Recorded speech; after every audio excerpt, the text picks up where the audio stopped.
Hey, team, welcome back to another episode of the Intentional Agribusiness Leader podcast. I am on here today with my friend Guy Kuhn from Southern FS. Guy, good to see you on here. Hey, thanks for having me, Mark. Yeah, man. Appreciate you taking the time. I'm going to start you out with the same question everybody gets, guys. So, what does it mean for you to be intentional? For me, it's having clear goals, expectations, try to be deliberate in action. An example of that would be, we had our strategic plan a couple years, I guess 2 years back, and one of the focuses was operating expense efficiency and business improvement and everything that flowed up into that. So, we focused on margins, we focused on business acumen training, to show people, what goes into, us making money, preventative maintenance on equipment, explaining to them, when that sprayer spreader sits out in the parking lot idling for an hour, that's $140 an hour that we're paying that wasn't making any money. Or if it's even on depreciation, that's another hour that takes value away when we go to, to trade that in. And, accurate accounting, what flows in from all the locations, garbage in versus garbage out, everything helps to promote profitability. Working with the transparency, in our numbers, sharing them with the locations, just keeping all that in front of our company and just sharing it with them. So that's really cool. So what have you noticed as a result of having those conversations? So having the conversation around this is what it costs to run this equipment, or for it to just be sitting, or even the transparency with the numbers with your locations. So how has that impacted behavior? Well, there's a correlation between what they've learned, what they're doing, and what the outcome of our company is, showing more profitability. They have an understanding of, oh, when I do this, it creates this, good or bad. It's created, they want to ask more questions. They want more answers, that kind of yeah, I like it. Very cool. Appreciate you sharing that. So, from your perspective, or, I want to talk a little bit about talent and attention, attraction, retention, those kind of things. What's been working for you guys? That's a moving target. It wasn't till probably a few years ago that we didn't even have an HR manager. So we put that in place. Amanda's doing a great job. Some of the things we've tried to do is speed up the hiring process. We focus on better onboarding. That's still a work in progress. Better training for all of our job classes. From your administrative assistant to your location manager to your salespeople. I feel like the less anxiety that the employees have from understanding their job is going to create a better work environment, and then have them not be always looking for something better. Simon Sinek talks about understanding the why, but if you understand the what and the how as well, if you don't understand the what and the how, it's going to create anxiety. So yeah. Yep, absolutely. I love that. But we still. So how long? Oh, go ahead. I was gonna say, we're going to career fairs at all the local colleges, big, the SIU, the big colleges, the junior colleges. We're trying to get in with the high schools. We're getting involved in the for the kids that don't necessarily want to go to college, the local kids. We're having some uptake there. So just trying to be relevant in the public. I go to my boys' school, and we'll talk with the ag class along with the salesmen in that area, and we've seen a lot of progress. That's good. What kind of questions do you get from kids in those high school classes when you go out and talk to them? Do they ask any, or are they taking it? I'm curious what that's like these days. Oh no, not really. I mean, I went from an agronomic standpoint, and he did most of the talking, and then I talked our company from a 30,000 foot view. So most of it was some agronomic questions that they had in that class. But I actually do go to an SIU sales class as well, and they ask questions just about the overall business structure of Southern FS, and it's pretty fun having that conversation with them. Yeah, I'm always just curious, like what are they thinking about at that age these days, right? I mean, what's that? I mean, I tried to remember back 25 years ago when I was there, and I don't think I asked very good questions, I'm sure I did. but I I'm sure wouldn't have I known what to did. ask either. Yeah. Yeah. Um, so to give us a little background on your history, I know you've been with FS or Southern FS for a long time, and now you're in the GM role. So can you just kind of give us a little bit of your progression? So I left college and moved up north to work for a FS company. I worked out in the warehouse and the grain side of the business for a while, and decided I needed to move back closer to home. And the job that I could find there was with a local bank as an ag lender. I did that for a little while, and then I saw the advertisement for Southern FS as the credit and finance manager. So in 2005, I applied and was hired on. I spent 10 years or so there in that role. I moved Hmm. into the energy side at Southern FS here, propane and fuel, and running that department. And then about 3 years ago, I took over as general manager of the company. So Cool. I didn't come from a farm background. My best friend and his dad they farmed, and I helped them farm. Hmm. Because I enjoyed it. I got a degree Yep. in Agribusiness Economics from Carbondale, but I didn't grow up on a farm. So Got it. Huh. That's you and I have a little bit in common that way because I mean I grew up rural, I grew up in the country, desperately wanted to have livestock or something that I could show at the county fair like all my friends in 4-H and stuff, but my dad was a wholesale fishing bait distributor, and so we sold leeches and we sold night crawlers. And I so used my job was to trap leeches. That's all I did from whenever the ice melted in central Minnesota until about the middle of July. That's what I did.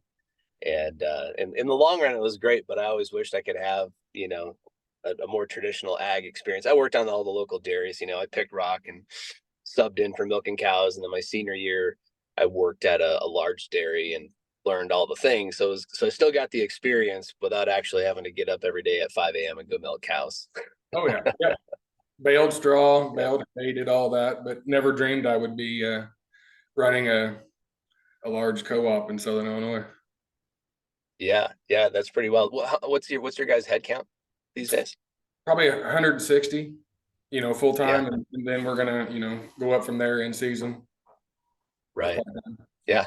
So that's a lot of people to take care of, but very cool. It's a very, very cool progression. And I think there's more and more people that have backgrounds similar to yours and mine that are still passionate about the industry and passionate about running good businesses and being intentional with it. So nice. Let's talk about culture at Southern FS. In your business, what did you walk into when you took over as a GM, and where are you guys at now? Um, well, culture is obviously very important for me, and I felt like there was a lot of room for improvement when I walked in. Yeah. I feel like I'm an authentic person.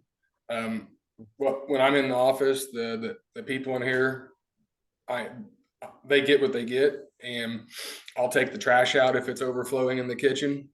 If a Yep. location manager calls and says, "Man, I really need help pulling some anhydrous. Can you help me?" I will. I get Yep. out, walk the walk, but at the end of the day, I mean, I truly view myself as another employee in the company that has to make the hard decisions that somebody else can't. But I'm still just another employee. Mhm. I try to just keep myself grounded. That's cool. Yeah, I like it. I like it. We've done a little bit of work together. We're gonna go off script from some of our questions here a little bit, but we've done a little bit of work. You and I talked about this off the camera earlier. Um, to kind of try to work on enhancing the culture, and your people have really taken well to it. So what are the biggest differences that you're seeing now as it pertains to culture? And I want to justify the question a little bit. So at the end of the day, I think a lot of companies give lip service to the need for culture and how important culture is. Most don't really do anything intentional about it. They talk about it and they maybe put up some cool words and core values and a mission statement on the wall. But if I were to walk around and ask people what the core values were, or what the mission statement is. Not that that makes the culture, but again, it's kind of lip service. So you guys are putting your money where your mouth is. You're investing in your people. You're doing cool things. And so what kind of progress are you seeing with your team as you intentionally try to curate a better culture?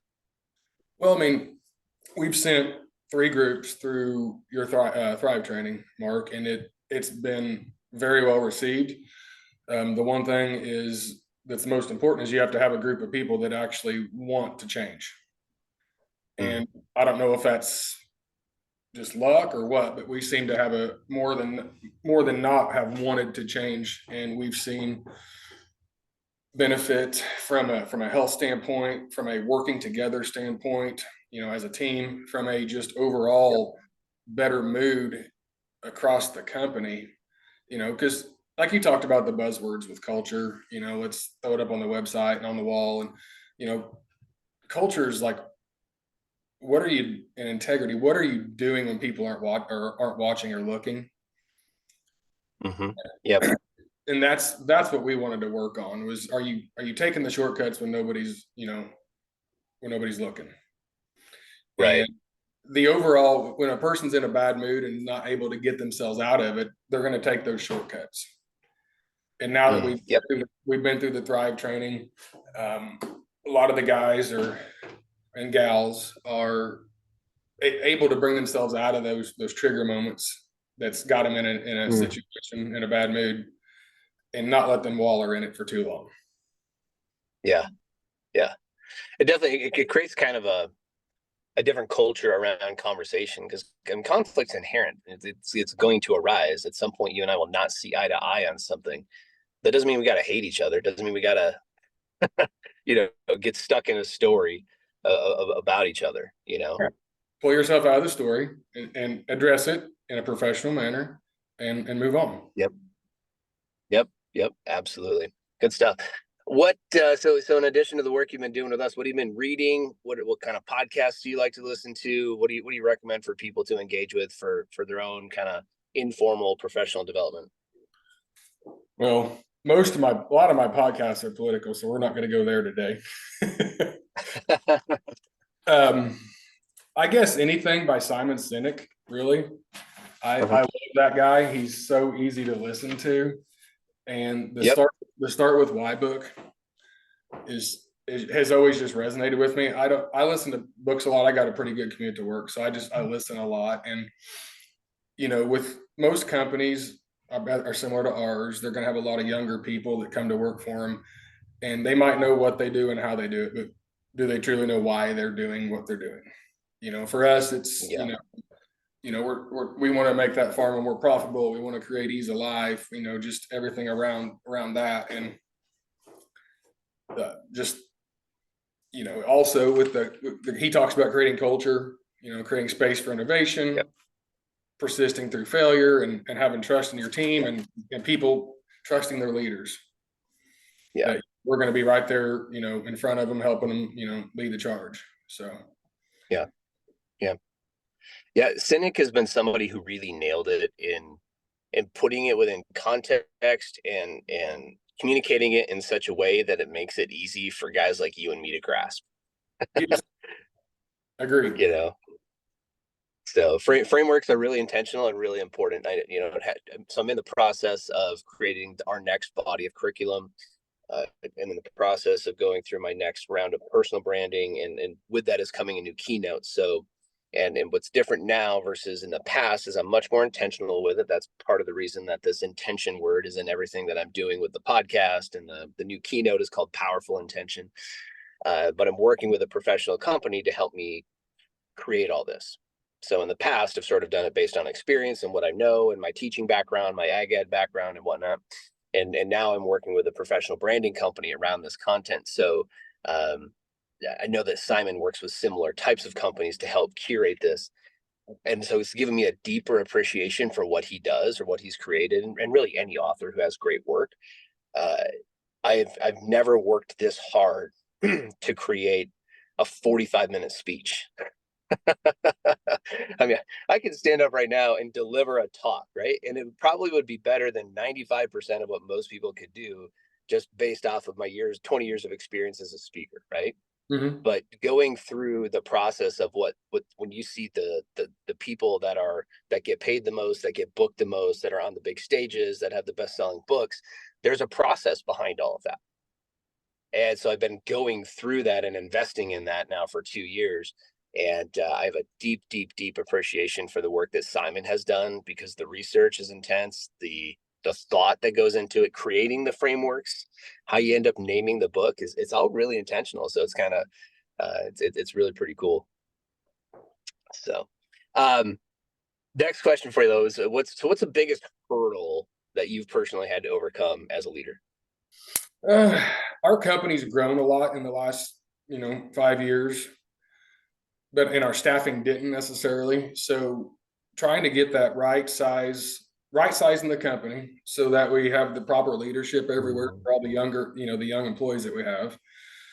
Also trying to plan Yeah. for succession because we got some guys that are getting to the end of their tenure. Balancing the generations that are at work in the company. Because the the younger people, obviously they react different to different leadership styles than the more tenured guys, and then trying to improve culture all at the same time. So there's a lot of waves Mhm. kind of, if it's an ocean, it's a lot of waves kind of clashing together at the same time and balancing all that. That's probably been the most difficult part for me. Yeah. Yeah. That's a it's a challenging one when you think about how do you balance headcount? How many leaders do we need? Where do we need people? What's the right size? It can be really challenging to Exactly. figure out. So how do we? I have one client. They've gone from 41 employees to 104 in the last, or 106 in the last 3 years, with the same 5 locations. And it's just obviously now, I mean, they're acquiring new facilities. They're looking for for places to grow, but it's been, they double down on customer service. They double down on where they've been beating their local competition and just gone to town. But they now have a new set of problems to solve, I right? would say Because solving the 41 person problems is a lot different than solving the 104 person problems. So, uh, but I'm going to have him on the podcast here coming up pretty soon. So, all right, so that's the biggest challenge. What's been your biggest win? Well, I think, when I just talked about the culture and trying to improve it, I think getting, almost half our employees through your Thrive training has been major. It's enabled us to Mm, improve the personal lives, which I hope is, going to continue to improve our work lives here for all those people and then how we interact together. Um, I'm hoping it's going to, create the intentionality up front, which is going to create the accountability on the backside. And I'm just hoping for more, hungry employees, in the future. mhm, So also we've, on a tech side, we were really antiquated in how we utilized our accounting system. Still mhm. paper work orders and that kind of nonsense. So we've got all our locations utilizing our electronic accounting system. We're moving into the future, trying to be Cool. ready for that farmer of the future. So Nice. excited about that. Good. Yeah, awesome. That's good. A lot of people struggle to get the technology adoption. So Well, our sounds customers are doing it, so we've got to do it. yeah, yep, absolutely. Absolutely. Who's been somebody that you've really admired over the course of your career? Well, I mean, I got to go back to even before my career. It might sound cliche, but I'd have to say my parents. My mom and Hmm. dad are very hard workers, and they create a work ethic in me. I always want to do better, even when things are doing well. And my best example was, I used to work for my uncle Steve, washing all of his vehicles. He had a contracting company back in the day, so I'd have to go wash 5 or 6 vehicles every Saturday or Sunday. And most times I lived out in the country, he lived in town. Most time they'd take me into town. And one day they couldn't. So I was like, hey, can I take the four-wheeler into town? And Dad's like, no, you need to ride your bike. Of course, I was a little bit peeved, but I rode my bike Yep. into town to wash the vehicles. And it was a pretty good Hmm. haul, especially when you're ready to come home and you know you got that long of a bike ride. But it Yep. stuck with me. That I didn't take any breaks in college. I worked every Christmas break on the pipeline. I worked every summer because I wanted money too, but it was Yep. I needed money, Yep. right? So I mean, I feel like they were paramount in creating my work ethic. Cool. Awesome, man. That's a great story. I did a lot of bike riding to town too when I was a kid. Yeah. So I was not I can happy. empathize. Yeah. I I liked riding bike. I still ride bike. It's still one of the things that I do. My wife and I love. And I'm trying to get a new mountain bike this year so we can do some mountain bike in Western North Carolina. But You need to bring yours uh, here. yeah, is there good mountain biking down where you guys are at? Yeah, touch of nature. There's some trails. I like to ride when I want to ride. I don't like to ride when I'm forced to ride. I Yeah, bought, no, when you're I bought a forced to. bike last year. All right. Next time we do something over there, I'll have to maybe I'll have to drive over and Yeah. bring it. I've been shopping and I think it's gonna happen finally this summer. So what so with that in mind, what do you do to keep your energy up? I know you're a guy that works out a little bit. A lot of pre-workout drinks. No. Um, I try to get to the gym, 3 to 4 days a week in the morning. Yep. Hmm. I don't get it done in the morning. It sets me off in the wrong, mental state that I know that I'm probably not going to get it done because I'm busy the rest of the day. So it frustrates me. So, strength training in the morning, and I try to change it up once in a while and do some kind of hit type workout because I don't do a lot of cardio outside of riding a mountain Hmm. bike. I enjoy Yep. cardio, but I know that, my heart's important. So that's how I keep it up. Yep. Yeah. Yeah. Good stuff. That's something I would like to see more GMs do. I talked a little bit off of this. I want to give you some credit because as I mentioned, we've done a fair amount of work with you and your team there at Southern FS. And, as you know, when we start off Thriving Leader, we get people into a little bit of a kickboxing workout, which, there's two main reasons. There's a lot of reasons we could justify it, but two main reasons. Number one is it's experience before learning. So if we put them in the classroom and we talk about all the facts and information and data about why it's a good idea to work out, it makes sense. Nobody's going to argue with you, but it doesn't change behavior. And so that's part of the method behind our madness is we put them through that workout, we give them the experience, and then we debrief it. So we help them experience being out of shape. And then we say, okay, so what happened? And then they say, I'm out of shape. I need to, and that's why that's why we get so many people picking up the behavior of wanting to do it.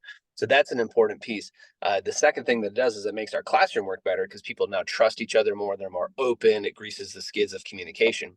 But I want to give you some credit because people see you doing it. This is a very intentional thing, whether you're doing it intentionally or not to get people to do it, because they see you do it, you'll get a longer run rate on people continuing to adopt those behaviors. So that's some kudos for you keeping your energy up. You got more people in the organization doing that.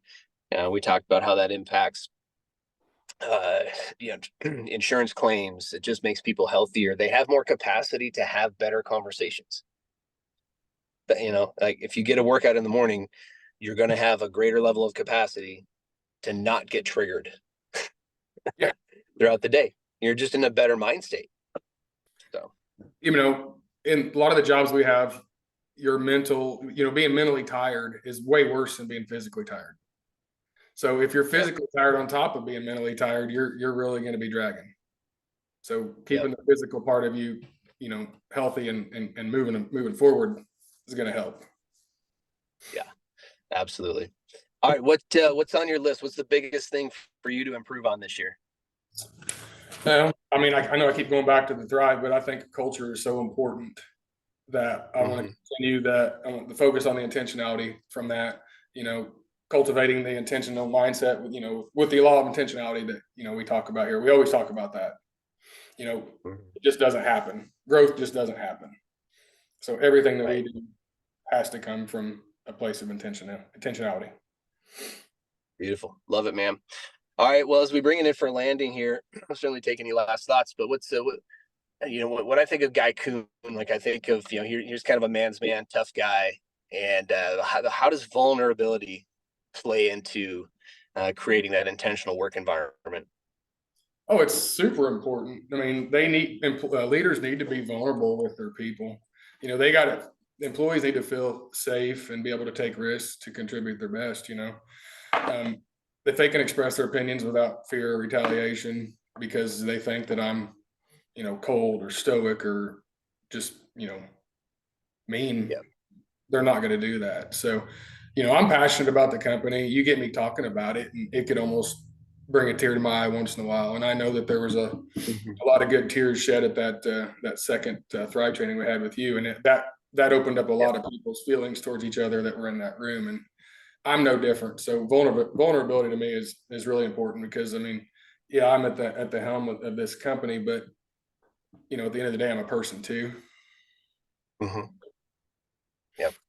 Yeah. I think that's one thing I would love more people to understand about leaders, right? Is we put our leaders on a pedestal and we need them to be tough. We need them to lead well. We need them to to be clear and intentional.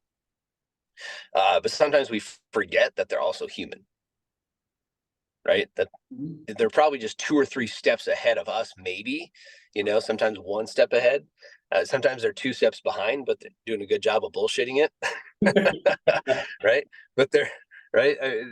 That's the real side of being yeah, you're a leader, but you're also a human. And maybe 6 months ago, you were doing the same job they were, and 6 years ago, you were just getting started. I would love people to understand that more, like leaders are just, their job is just to help figure it out, to give you some direction. Yep. I mean, I So, talk about things that go on in my life with a lot of the people there in the office. I got a 17 and a 50-year-old son, and of course I'm going to have issues, and I share with things, and they get a good laugh out of it a lot of times. But like I said, I'm at the end of yep, the day, I'm the same as they are, just trying to do the best I can. yep, yep, absolutely. Cool. Well, Guy, this has been a great conversation. Thanks for coming on the show. Thanks for being on the podcast. Any last thoughts to drop on the group before we go today? I just appreciate you having me on. I want to thank you for everything that you guys have done with us and the Thrive training, and I want to continue it. So can't wait to see what's going to happen there in the future. Yeah, man. Me too. All right. Thanks for being on. Thank you.